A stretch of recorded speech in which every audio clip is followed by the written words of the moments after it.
Disaster করেছে as a coach, এবং আমরা জানি যে রাশিদ খুব ভালো সেট পিস টেকার, সেটা নিয়ে কোনো সন্দেহ নেই। 90% প্যানোস দেয়। শর্ট মারতে যায়, রাশিদের শর্ট লাইনটা কভার করছে অ্যালবার্টো। তাহলে শ্রমিকদা ফার্স্ট গোলটা কি শুধুই ক্যাপ্টেন বোসের জন্যই কি খেয়েছে Mohun Bagan? Hello and welcome friends, football স্কুলের প্রথম এপিসোডে সবাইকে স্বাগত। এই সিরিজটা আমরা নতুন ক্রিয়েট করেছি। এখানে মূলত আমরা ভারতীয় এবং ইন্টারন্যাশনাল ফুটবল সম্বন্ধিত সমস্ত কিছুর ম্যাচ অ্যানালিসিস করে থাকবো।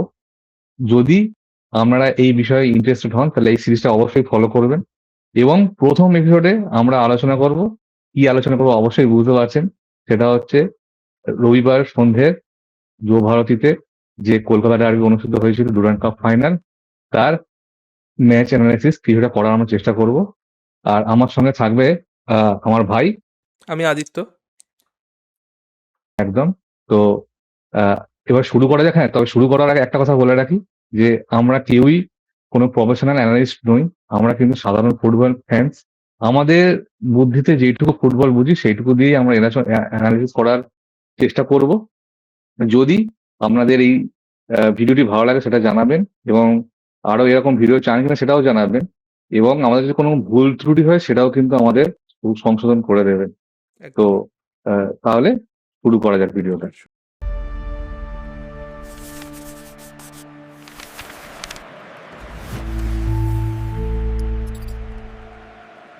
শ্রমিকদা, সেদিন যদি রবিবারের ডার্বিতে আসা যাক, ডার্বি যদি আমি প্রথমে স্ট্যাট নিয়ে কথা বলি, স্ট্যাট কিন্তু তুমি যদি দেখো যে স্ট্যাটস কিন্তু ম্যাচের রেজাল্টকে একদমই এক্সপ্লেন করছে না। কারণ আমি বলি যে বল পজিশন থেকে শুরু করে টোটাল শটস অন টার্গেট সব কিছুতেই মোহনবাগান এগিয়ে, কিন্তু রেজাল্ট কিন্তু একেবারেই রিভার্স। আমি যদি সেদিনের ফরমেশনটা নিয়ে যদি একবার কথা বলি, সেদিন কিন্তু দুটো টিমই কিন্তু 4-4-2 ফরমেশনই স্টার্ট করে। কিন্তু আমার যেটা মনে হয়েছে যে ইস্ট বেঙ্গলের যে স্টাইল অফ প্লেইংটা ছিল অনেক বেশি ডাইনামিক ছিল মোহনবাগানের থেকে। তুমি কি বলো, তোমার কি মনে হয়? একদম, মানে এটা নিয়ে বলার কিছু নেই। হাওয়াস কিন্তু এই এডিশন অফ ডুরান্ড কাপে 4-2-3-1 খেলিয়েছেন মূলত, এবং যদি দেখা যায় যে আল আরাবির অ্যাগেনস্টেও তিনি 4-2-3-1 খেলেছেন এবং বাজিমাত করেছেন। কিন্তু আহ ওনারকে বাহবা দিতেই হবে।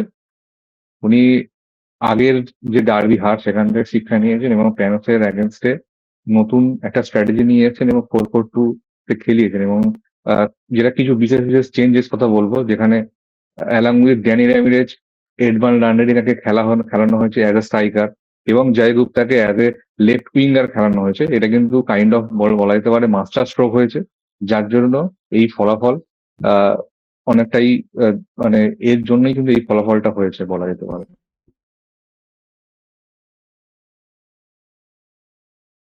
এবার আসা যাক সরাসরি ম্যাচের কথায়। তো ম্যাচের কথায় যদি আসি, সেখানে কিন্তু ইস্ট বেঙ্গলকে নিয়ে যেটা বললাম, দু একটা চেঞ্জ যেটা হাবাস করেছিলেন, মাস্টার স্ট্রোক হয়েছিল। তো ইস্ট বেঙ্গলকে নিয়ে বিশেষ করে কিছু বলার নেই।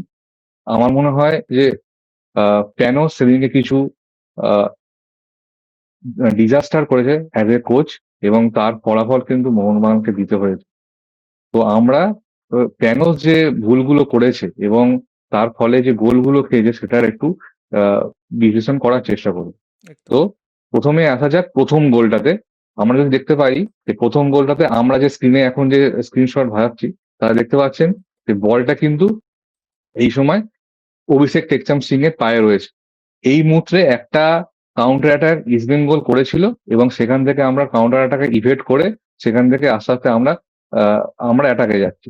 এবার এখানে দেখা যাচ্ছে যে টেকচামকে জয় গুপ্তা প্রেস করছে, এছাড়াও আপুইয়া ড্যানি র্যামিরেজকে কভার করছে, এবং অবশ্যই এডওয়ানকে কভার করছে রাহুল বেকে। ঠিক আছে, এবার যদি আমরা পরের ফ্রেমে আসি, এখানে দেখা যাচ্ছে যে টেকচাম বলটা নিয়ে ক্যারি করছে এবং থাপার দিকে একটা পাস দিতে চাইছে, এবং উল্টো দিকে সামির জেলকোভিচ, ম্যাকলারেন এবং মন্দির উপরের দিকে রয়েছে, তারা হচ্ছে হাই লাইন মেনটেন করছে, মানে অ্যাটাকিং লাইনটা মেনটেন করছে। এইবারে যেটা হয় যে টেকচাম যখন মিস পাস করে, সেখান থেকে বলটা ইস্ট বেঙ্গলের পজিশনে চলে যায়, এবং সেখান থেকে কিন্তু ইস্ট বেঙ্গল, এবং অবশ্যই যখনই এই ধরনের নিজেদের হাফে যখন এইভাবে বল হারায় যে কোনো টিমই, সেখানে সেটা ডেঞ্জারাস হয়ে যায়। বাট এইখানে মোহনবাগান কোনোভাবে রিকভার করতে পারেনি। সেটা কেন আমি এবার আস্তে আস্তে আসছি। এটা খুব ইম্পর্টেন্ট একটা ফ্রেম। আমরা দেখতে পাচ্ছি মোহাম্মদ রাশিদের পায়ে বল, ইস্ট বেঙ্গল অ্যাটাকিং কন্ডিশনে আছে, এবং আগের যে ফ্রেমটা সেখানে তারপরে কিন্তু দু চারটে ছোট পাস খেলে রাশিদের কাছে বল আসে এবং রাশিদ সেই বলটা নিয়ে এগোচ্ছে। অবশ্যই আপুইয়া যেহেতু রাশিদ বল নিয়ে এগোচ্ছে, এবং রাশিদ কিন্তু দেখো অনেকটা ফ্রি স্পেস পেয়েছে। সামি জেলকোভিচকে এখানে দেখা যাচ্ছে যে অনেকটা মাঝ মাঠের যে সেন্টার লাইনের ধারে সামি জেলকোভিচ আছে, সে কিন্তু অ্যাকচুয়ালি ম্যাকলারেনের সাথে সেকেন্ড স্ট্রাইকার হিসেবে স্টার্ট করেছিল। সে অনেক অ্যাহেড খেলছিল, তো তাকে নিচে আসার ওই জন্য দরকার ছিল না, মানে স্প্যানার্স তাকে নিচে আসতে বলেননি, সেই জন্য সে উপর থেকে স্টার্ট করেছে এবং অনেকটা স্পেস মিডফিল্ডে ক্রিয়েট হয়েছে এবং সেই স্পেস থেকে রাশিদ ঢুকে যাচ্ছে। এবং আমরা যদি আরো মাইনিউটলি দেখি, সেখানে থেকে স্ক্রিনের একদম রাইট সাইডে সেখানে ভিপিন সিং কিন্তু একটা আমাদের ডিফেন্সের মাঝখান থেকে একটা রান নিচ্ছে, এবং এইখানে বিপিন সিং এর কভার করার কথা হচ্ছে সুভাশিস বোসকে। ঠিক আছে, সুভাশিস বোস বিপিন সিং এর সঙ্গে রানটা নিচ্ছে। এবার যদি আমরা এই ফ্রেমটাতে আসি, এখানে দেখা যাচ্ছে যে রাশিদ বিপিনের জন্য একটা থ্রু পাস দিচ্ছে এবং রাশিদকে কভার করার চেষ্টা করছে। রাশিদের যদি রাশিদ শর্ট মারতে যায়, রাশিদের শর্ট লাইনটা কভার করছে অ্যালবার্তো, এবং তার সঙ্গে আহ, বিপিন সিং এর পাশাপাশি রয়েছে আমাদের সুভাশিস বোস। ঠিক আছে, এবারে যে ব্যাপারটা হচ্ছে সুভাশিসের উচিত ছিল রাশিদকে কভার না করে, এখানে যখন রাশিদ পাসটা খেলছে, সুভাশিস অ্যাকচুয়ালি রাশিদের যে মানে থ্রু পাসটা সেটাকে ইন্টারসেপ্ট করতে গেছে, কিন্তু যেটা দরকার ছিল সুভাশিস বোসের, সেটা হচ্ছে বিপিনকে কভার করা। বিপিনকে যেহেতু ও থেমে যায় এবং বিপিনকে কভার না করে, বিপিন এখান থেকে পুরোপুরি বলটা পেয়ে যায় ফাঁকায়, এবং সেখান থেকে খুব সহজে ফিনিশটা করে চলে যায় এবং 1-0 গোলে ইস্ট বেঙ্গল এগিয়ে যায়। তাহলে শ্রমিকদা ফার্স্ট গোলটাকে কি শুধুই ক্যাপ্টেন বোসের জন্যই কি খেয়েছে মোহনবাগান? আপাত দৃষ্টিতে মনে হতে পারে যে সুভাষের জন্য গোলটা আমরা খেয়েছি, কিন্তু অ্যাকচুয়ালি এখানে একটা খুব বড় ফ্ল ছিল যেটা প্যানোসের সিস্টেমে। এটা দেখতে গেলে আমাদের প্যানোসের সিস্টেমটা একটু বুঝতে হবে।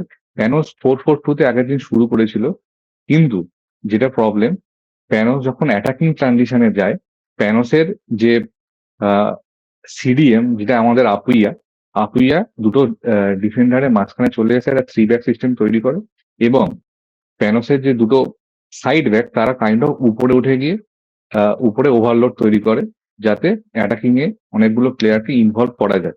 এটার সমস্যা হচ্ছে যখন তুমি কাউন্টার অ্যাটাকে যাবে এবং মিডফিল্ডে তুমি যদি ফাঁকা করে রাখো, যেখানে আমি বলছিলাম যে এখানে যেহেতু 4-4-2 তে গেছে, ও অন্যান্য দিন কিন্তু 4-2-3-1 খেলে, এই সময় মিডফিল্ডে 3 জন প্লেয়ার থাকেন।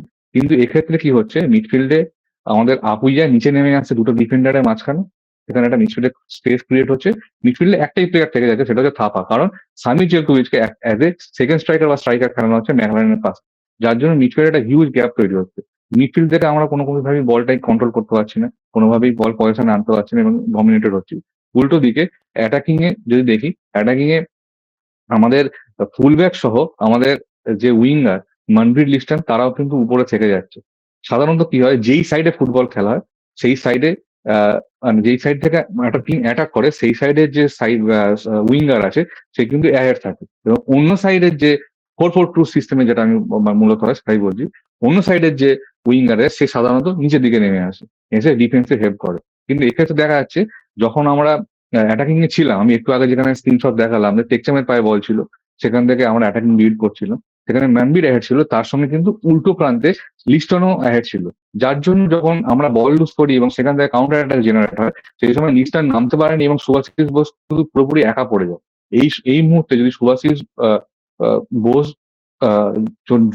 সাপোর্টে যদি লিস্টন চলে আসতো, তাহলে যেটা হতো, সুভাশিস বোস নির্দ্বিধায় বিপিনকে কভার করতে পারতো এবং লিস্টন নেমে হয়তো মোহাম্মদ রাশিদের শটটা ব্লক করতে পারতো, অ্যাসিস্ট করতে পারতো অ্যালবার্তোকে। সেখানে কিন্তু ওদের যে ব্লকিং মানে যে স্পেসটা আছে সেটা কিন্তু অনেকটাই কিল করে দিত মোহনবাগান, সেখান থেকে ইস্ট বেঙ্গল স্পেস পেতো না এবং সেখান থেকেই লিসাল অ্যাটাকটা জেনারেট হতো।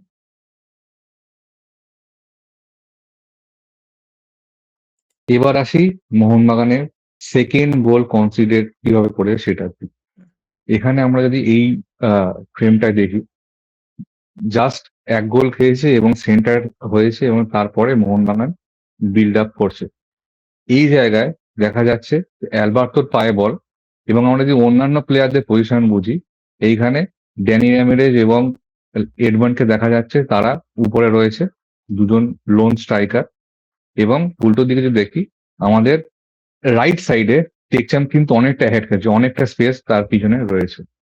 উল্টো দিকে মিডফিল্ডের কথা বলি, মিডফিল্ডে আপুইয়াও অ্যালবার্টোর থেকে অনেকটা বেশ দূরে রয়েছে পাস রিসিভ করার ক্ষেত্রে।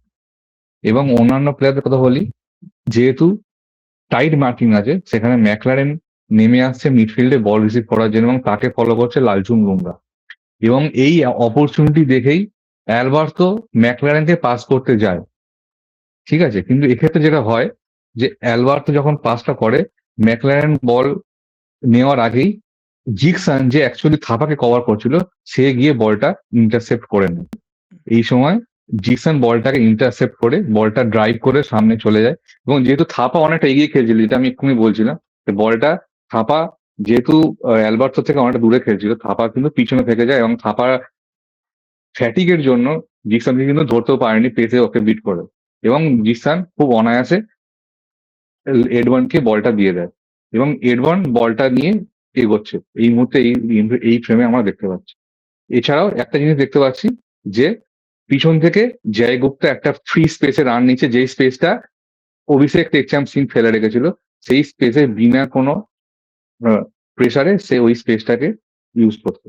আর এর সঙ্গে যদি আমি অ্যাড করি, এইখানে রাহুল বেকে এডবার্নকে কভার করতে যাচ্ছে, কিন্তু সমস্যা হচ্ছে যেহেতু জয়গুপ্তাও উপরে রান নিচ্ছে, তাহলে জয়গুপ্তা এবং এডবার্ন কিন্তু রাহুল বেকের উপর ডবল অ্যাটাকিং জায়গায় চলে যাচ্ছে, যার জন্য রাহুল ভেকে কমিট করতে কিন্তু পারবে না। কারণ কোনো প্লেয়ারের একটা যদি এডভান্সকে উপরে যদি ট্যাকেল করতে যায় বা পুরোপুরি কমিট করে, তাহলে সে একটা পাস বাড়াতে পারে জয়গুপ্তাকে। এবং যদি ও এডভান্সকে স্পেসও দেয়, সেখানে কিন্তু এডভান্স শট নেওয়ার জায়গায় চলে যাবে, যেটা অ্যাকচুয়ালি হয়েছে।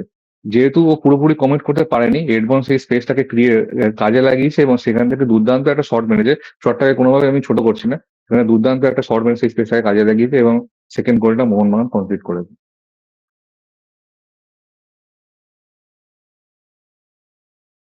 তাহলে শ্রমিকদা 2 নম্বর গোলটা তো এক্সপ্লেন হয়ে গেল, এক্সপ্লেনেশন খুব ভালোভাবেই করা হলো, তুমি ভালোভাবেই করেছো এক্সপ্লেনেশন। তাহলে কি এবার শ্রমিকদা 3 নম্বর গোলটায় আসা যাক? হ্যাঁ, 3 নম্বর গোলের ক্ষেত্রে যদি আসি, আমরা এই স্ক্রিনশটে আমরা দেখতে পাচ্ছি এই মুহূর্তে আপুইয়ার একটা ফাম্বেল হয়েছিল, যেটা সবারই মনে থাকবে। আপুইয়ার ফাম্বেল হচ্ছে এবং সেখান থেকে এডমান বলটাকে রিসিভ করছে। হুম। এবং এখানে যদি দেখা যায় অভিষেক টেকচাম আছে রাইট সাইডে, জয়গুপ্তা পিছন থেকে রান নেওয়ার চেষ্টা করছে এবং আহ, এদিকে রয়েছে আমাদের লেফট সাইডে সুভাশিস বোস। সে কিন্তু মানে কোনো প্রেসারে নেই, কোনো ম্যান কিন্তু তাকে আপাতত ফলো করছে না। এবার যদি নেক্সট ফ্রেমে আসি, এখানে দেখা যাচ্ছে আপুইয়া বলটা লুজ করার পরেও কিন্তু এডমন্ড ট্যাকেল করছে এবং ট্যাকেলটা উইন করে নিচ্ছে। কিন্তু এই সময় আমরা দেখতে পাচ্ছি বিপিন অলরেডি একটা রান ইস্ট বেঙ্গলের রাইট উইং থেকে করেছে এবং সুভাশিস বোস তাকে অনেকটা জায়গা তাকে ছেড়ে রেখেছে এবং তাকে কভার করেনি। এবার যদি নেক্সট ফ্রেমে আসি, আমরা দেখতে পাচ্ছি যে সুভাশিস যেহেতু বিপিনকে অনেকটা জায়গা ছেড়ে রেখেছিল, এই সময় আপুইয়া ঠিক ট্যাকেল করে বলটা উইন করে নিলেও সেই বলটা এমন একটা জায়গায় গিয়ে স্পেসে চলে যাচ্ছে, সেখান থেকে বিপিন ইস্ট বেঙ্গলের জন্য বলটা কিন্তু রিকভার করে নিচ্ছে এবং হার্দিক বার উপর থেকে একটা রান নিচ্ছে। বিপিন যদি পাস দেয় একটা একটা প্লেয়ার হিসেবে অ্যাভেলেবেল হওয়ার জন্য। নেক্সট স্লাইডে যদি আমরা আসি, এখানে দেখা যাচ্ছে হার্দিক ভাট বিপিনের পাস থেকে বলটা নিয়ে কিছুটা রান করে এসেছে এবং ফ্রি স্পেস থেকে সে একটা খুব মানে ফ্রি স্পেস অনেকটা আছে তার সামনে, সেখান থেকে সে ড্যানি র্যামিরেজকে একটা বল দিচ্ছে। এবার যদি নেক্সট স্ক্রিনশটে আসা যায়, এখানে দেখা যাচ্ছে যে ড্যানি র্যামিরেজের পায়ে বল, জেলকোভিচ অনেকটা পিছন থেকে আসছে ড্যানি র্যামিরেজকে কভার করার জন্য, কিন্তু যেহেতু সে অনেকটা উপরে থেকে শুরু করেছিল, সে কিন্তু ঠিক টাইমে এসে ড্যানি র্যামিরেজকে কভার করতে পারেনি এবং ড্যানি র্যামিরেজ ওই স্পেস থেকে খুব ইজিলি একটা পাস এডমন্ডের জন্য বাড়ায়, যেটা রাহুল ভেকে এবং অ্যালবার্টোর মাঝখান দিয়ে চলে যায়। এখানে দেখাও যাচ্ছে যে এডমন্ড দুটো ডিফেন্ডারের মাঝখান দিয়ে রান নিচ্ছে এবং সমস্যা হচ্ছে যে যেহেতু আমাদের প্লেয়াররা স্লো ছিল, সেহেতু আমাদের অন্যান্য ক্ষেত্রে আমরা দেখি এই ধরনের বল কিন্তু বহুবার অ্যালবার্টো ইন্টারসেপ্ট করে নেয়, কিন্তু এক্ষেত্রে অ্যালবার্টো পারেনি, অ্যালবার্টো স্লো হয়ে গেছে, স্লো ছিল আর কি সেই দিনকার ম্যাচে। অ্যালবার্টো এই বলটাকে ইন্টারসেপ্ট করেনি এবং ওই দুজনের মাঝখান থেকে ড্যানি রেমিরেজ খুব অসাধারণ একটা প্লেয়ার, খুব সুন্দর একটা থ্রু বল বাড়ায়, এবং আমরা পরের স্লাইডে দেখতে পাচ্ছি যে সে সেই স্পেস দিয়ে এডমন্ড ঢুকে যাচ্ছে এবং এডমন্ড খুব সহজেই বিশালকে কাটিয়ে গোলটা করছে। তাহলে শ্রমিকদা তুমি কি তাহলে এটাই বলছো যে থার্ড গোলটা আপুই আর সুভাশিসের গাফিলতিতেই মোহনবাগান কনসিড করেছে? পুরোপুরি সেটা কিন্তু নয়, এইখানে থার্ড গোলের ক্ষেত্রে অনেকটাই আমি বলবো দায়ী সুভাশিস বোস। হ্যাঁ, আপুই একটা ফাম্বেল করে, কিন্তু সে কিন্তু একটা সার্টেন লেভেল অব্দি সেটাকে কভার করে দিয়েছিল। কিন্তু সুভাশিস যখন বিপিন উঠে আসছিল, বিপিন কিন্তু অনেক পরে রান নিয়েছে, সেই সময় স্পেস ছিল, কিন্তু সেই সময় আহ সুভাশিস সেই স্পেসটাকে কিল করেন, বিপিনের সঙ্গে যায়নি। তো বিপিন খুব ইজিলি আপুইয়ে ইন্টারসেপ্ট করার পরেও হচ্ছে সেখান থেকে এই বিপিন বলটা নিয়ে নেয় এবং হার্দিক ভাটকে পার দেয়, এবং হার্দিক ভাটও কিন্তু অনেক ডিপ থেকে ছুটে আসছিল। তাহলে আমাদের যেটা সাধারণত মূলত হয়ে থাকে 4-4-2 সিস্টেমে, যেটা ফ্যানো সিলিং এ খেলা ছিল, তখন ডিস্টানে নেমে আসা হয়েছিল হার্দিক ভাটের সাথে, যাতে তাকে কভার করতে পারে, কিন্তু সে নামেনি। হার্দিক ভাট খুব অনায়াসে নেমে আসে এবং ফ্রি ভাবে রান করে, এবং সেখান থেকে ফ্রি স্পেসটাকে ইউজ করে ড্যানি রেমেজকে পাস দেয়, এবং ড্যানি রেমেজ খুব ইজিলি সেখানে একটা লাইন ব্রেকিং পাস হয়, যেখান থেকে এডমন্ড গোলটা করে। সব ড্যানি রেমেজের পাস হোক বা এডমন্ডের যে গোলটা করেছে, খুব সুন্দর কুল অ্যান্ড কাম ফিনিশ ছিল, সেটা নিয়ে কোনো অনবদ্য তুলনা করা যায় না। কিন্তু এখানে যে প্যানোসের সিস্টেমের ফ্লড যে সিস্টেম, সেটা কিন্তু পুরোপুরি বোঝা যাচ্ছে। এবং শেষ পর্যন্ত থাপা এতটাই অ্যাহেড খেলছিল, থাপা কিন্তু শেষ পর্যন্ত নিচে নেমে এসে উঠতে পারেন। ইস্ট বেঙ্গল খুব ফাস্ট ট্রানজিশনে খেলছিল, সেটা একটা কথা, ঠিক আছে।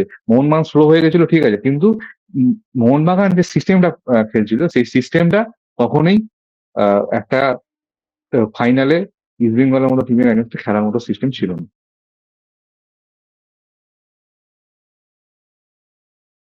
তাহলে শ্রমিকদা ইস্ট বেঙ্গলের 3টে গোল নিয়ে তো বিস্তরে আলোচনা হলো, এবার কি তাহলে ফোর্থ গোলটা আসা যাক? একদম। ফোর্থ গোলের ক্ষেত্রে কিছু আহ, খুব বেশি কিছু বলার নেই। তবে যদি আমরা এই স্ক্রিনশটে দেখতে পাই যে এই মুহূর্তে রাশিদ ফ্রি কিকটা নিচ্ছে, এবং আমরা জানি যে রাশিদ খুব ভালো সেট পিস টেকার, সেটা নিয়ে কোনো সন্দেহ নেই। আল আরাবির এগেনস্টেও ওর সেট পিস থেকে কিন্তু জয় গুপ্তা গোলটা করে। এই ক্ষেত্রে আমরা দেখতে পাচ্ছি যে রাশিদ ফ্রি কিকটা নিচ্ছে এবং বলটা হাওয়ায় রয়েছে, এবং জয় গুপ্তা যে সেট পিস থেকে খুবই লিথাল একটা প্লেয়ার, যার হাইট ভালো, ফিজিক ভালো, যে এরিয়ালি খুব ভালো, তাকে কভার করছে আর কেউ নয়, অভিষেক টেকচাম সিং। এই ডিসিশনটা কে নিয়েছে আমার এটা খুব জানা দরকার। কারণ আমরা সাধারণত বিশেষ করে এই ধরনের ফাইনাল ম্যাচের ক্ষেত্রে বা যারা চির প্রতিদ্বন্দ্বী একটা টিম, তাদের প্রতিটা প্লেয়ারকে নিয়ে স্টাডি করা কিন্তু একটা কোচের কাজ। কোচ কি সেটা করেছিলেন এখানে? টেকচাম যে এরিয়ালি একেবারে, টেকচাম কিন্তু খুব ভালো প্লেয়ার, ওয়ার্কলোড নিতে পারে, স্কিলফুল প্লেয়ার, খুব ভালো বল ড্রাইভ করে উঠতে পারে, কিন্তু টেকচাম এরিয়ালি কিন্তু খুবই খারাপ। এরিয়ালি সেইভাবে টেকচাম ফ্লারিশ করতে পারেন, সেটা আমরা বহুবার দেখেছি। তো সেইখানে টেকচামের মতো একটা প্লেয়ার কেন? এবং এই ম্যাচে, গোটা ম্যাচেই যখন যখন লং বল খেলে, তখন কিন্তু আহ, জয় গুপ্তা টেকচামকে বিট করে লং বল গুলো উইন করেছে, কারণ ও এরিয়ালি খুব ভালো এবং টেকচাম এরিয়ালি খুবই উইক। 90% অফ দ্য টাইম টেকচাম এরিয়াল বল লুজ করে। তো সেই দিক থেকে এইখানে টেকচাম টেকচাম জয় গুপ্তাকে কভার করছিল, এবং জয় গুপ্তা খুব সহজেই বলটা নামিয়ে দেয়, এবং কার জন্য নামায়? অবশ্যই এডমন্ডের জন্য। এবার যদি আমরা পরের স্ক্রিনশটে আসি, এই স্ক্রিনশটে আমরা দেখতে পাচ্ছি যে জয়গুপ্তা ফ্রিলি বলটা পেয়ে যায় এবং সেখান থেকে একটা ক্রস রাখে, এবং এখানে আপুইয়া কিছুটা দোষ ছিল।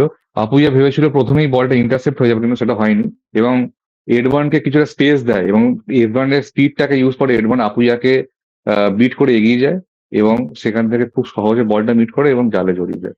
তো এখানে এই ফোর্থ গোলের ক্ষেত্রে বেশি কিছু বলার নেই, খুবই সিম্পল এন্ড প্লেন ব্যাপার। যদি জয়গুপ্তাকে ভালোভাবে মার্ক করা হতো, হয়তো এই সিচুয়েশনটা ক্রিয়েটিভ হতো না। শ্রমিকদা 4টে গোল নিয়েই তো আলোচনা, বিস্তরে আলোচনা হলো।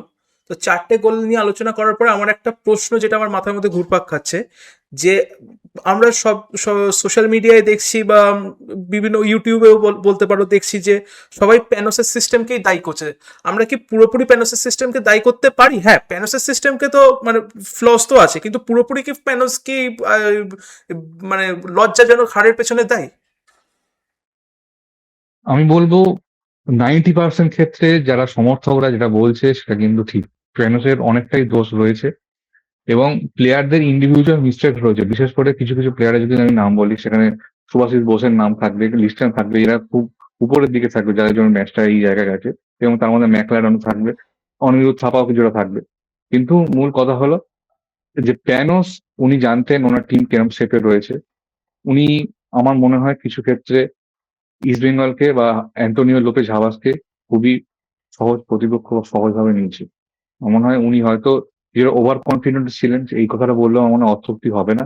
কারণ লাস্ট ইয়ার উনি ইন্টার কাসিকে হারিয়েছিলেন যখন হাবাস সেই টিমের কোচ ছিলেন। তারপর এই বছর শুরুতে ডুরান্ড কাপে তিনি হাবাসকে আরেকবার হারিয়েছেন। তিনি হয়তো ভেবেছেন যে ইন্টার কাসি এরা অনেক আহ, মানে দুর্বল প্রতিপক্ষ ছিল, যদিও সেটা অ্যান্টনি লোপেজ হাবাসই কোচ ছিল, কিন্তু তার সেখানে কিন্তু সেই রিসোর্সেস হাওয়াতের কাছে কিন্তু ছিল না। এবং প্রথম ডুরান্ডের ম্যাচের কথাও যদি বলি সেখানেও কিন্তু হাওয়াতের কাছে পর্যাপ্ত রিসোর্স ছিল না। কিন্তু ধীরে ধীরে হাবাস কিন্তু 1 মাসের মধ্যে টিমটাকে তৈরি করে ফেলেছিলেন। আমার মনে হয় কোথাও গিয়ে প্যানোস একটু ওভার কনফিডেন্ট ছিলেন এবং ম্যাচটাকে আমি মনে হয় লাইটলি নিয়েছিলেন, কারণ যেই ধরনের এক্সপেরিমেন্ট তিনি করেছেন সেটা কিন্তু নিন্দনীয়। এবং মোহনবাগানের মতো টিমে আমার মনে হয় আহ, এই ধরনের কোচিং করানো যাবে না, এত প্রেডিক্টেবল হওয়া যাবে না। এবং এত নিজের সিস্টেমটাকে নিয়ে ফ্লুইড হতে হবে, ফ্লেক্সিবল হতে হবে। এটা কিন্তু খুব দরকার।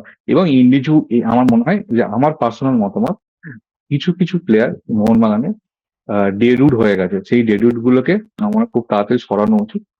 যেহেতু সামনে একটা লম্বা সিজন দাঁড়িয়ে রয়েছে, সেই দিক থেকে দাঁড়িয়ে আমার মনে হয় ডেডউড গুলোকে যদি অ্যাড্রেস যেরকম করা হয়, যেরকম আমি বললাম যে সুভাশিস বোস কিন্তু প্রথম যে 3টে গোল আমরা খুব তাড়াতাড়ি কনসিড করি, সেই 3টে গোলের ক্ষেত্রে যদি কনসিড করি, তার মধ্যে কিন্তু 2টো গোলের ডিরেক্টলি সুভাশিস বোসের মিস্টেক ইনভলভ। প্যানোসের সিস্টেম থাকা সত্ত্বেও যদি সুভাশিস বোস থাকার জায়গায় যদি অন্য কোনো প্লেয়ার থাকতো, আমার মনে হয় না এই গোলগুলো মোহনবাগান কনসিড করতো। আমার মনে হয় সুভাশিস বোস এই মুহূর্তে মোহনবাগান এবং ইস্ট বেঙ্গল উভয় দলের জার্সি পরার ক্ষেত্রেই আমার মনে হয় খুব একটা যোগ্য ব্যক্তি না। একদমই তাই, একদমই তাই। শুধু শুভাশিস বোস না, এই টিমে অনেকেই আছে যারা কলকাতার কোনো বড় দলের জার্সি পরার এই মুহূর্তে যোগ্যতা রাখে বলে আমি মনে করি না। আপনার কাঁধে কাঁধে কথা বলছি, সবাই আপনারা নিশ্চয়ই বুঝতেও পারছেন, আগের দিনের খেলা দেখেই বুঝেছেন কিছুটা, যে পুরো প্যানোসের সিস্টেমে তো দোষ ছিলই। প্রথম দোষ আমি যেটা বলবো যে সামির জেলকোভিচকে এতটা অ্যাহেড খেলানো, নিচে রাশিদের মতো প্লেয়ারকে এতটা স্পেস দেওয়া, রাশিদের স্পেস পেলে যে কি করতে পারে সেটা আপনারা এক্ষুনি দেখলেন। যে প্রথম কথা হচ্ছে উনি অপোনেন্টকে রিড করেননি, অপোনেন্টের প্লেয়ারদেরকে রিড করেননি। তাই জন্য আমি বলতে পারি যে প্যানোস, যেটা শ্রমিকদা বললো যে 90% প্যানোস দায়ী, আর বাকি আমি 10%-এর মধ্যে 8% আমি দায়ী করব হচ্ছে আমাদের প্লেয়ারদের দায়িত্ববোধটা। মানে অনেক কম, কিছু কিছু প্লেয়ারের আমরা যেটা দেখেছি, ম্যাকলারেন বলুন, থাপা বলুন, লিস্টন বলুন, সুভাশিস বলুন, এদের কিন্তু মানে জার্সি, সবুজ মেরুন জার্সি বা লাল হলুদ জার্সি পরার মানে সেই সময়টা আমার মনে হয় তারা হারিয়ে ফেলেছেন। আর বাকি যে 2% রয়েছে সেটা আমি অবভিয়াসলি ডুরান্ড কমিটি থেকেই দেবো, যে এত কম টাইমে এরকম একটা বিজি স্কেডিউলে ম্যাচ করা, সেটা হচ্ছে কোনো মানে ফুটবল সায়েন্স তাকে এক্সপ্লেন করে না। তো আমার পার্সোনাল একদম। মতামত হচ্ছে এইটা। আপনাদের মধ্যে অনেকে হয়তো আমার সাথে সহমত হতেও পারেন, নাও হতে পারেন। আপনাদের কি মতামত আপনারা প্লিজ আমাদের জানাবেন, কমেন্ট বক্সে জানাবেন। সৌমিকদা, তোমার কিছু অ্যাড করবে তুমি? না, আমার কিছু করার বা এক্সট্রা কিছু বলার নেই, আই তো মোটামুটি সাম আপ করে দিয়েছে। হুম। আমরা এই চ্যানেলটাকে অবশ্যই সাবস্ক্রাইব করুন, ভিডিওটিকে ভালো লাগলে ভিডিওটি লাইক করুন, এবং আমরা চেনা পরিজন যারা ফুটবলকে ভালোবাসে সেই সব মানুষদের মধ্যে এই চ্যানেলটিকে শেয়ার করুন, যাতে তারাও আমাদের কন্টেন্ট দেখতে পারে, আমরাও একটু গ্রো করতে পারি, আমাদের মোটিভেশন একটু বাড়ে আর কি। তো আমার মনে হয় যে আজকে মোটামুটি এইটুকুই থাক। আমরা আবার এই ধরনের অ্যানালিসিস নিয়ে আসবো, এবং অ্যানালিসিস গুলো কিরম লাগছে, আমাদের কতটা ভালো লাগছে, আমরা কি কি জায়গায় ইমপ্রুভ চান, কোথাও ভুল ত্রুটি থাকলে সবকিছুই জানাবেন। তো আমার মনে হয় ভিডিও শেষ করা উচিত। এখনের জন্য টাটা। টাটা, গুড বাই, জয় হিন্দ, জয় বাংলার ফুটবল।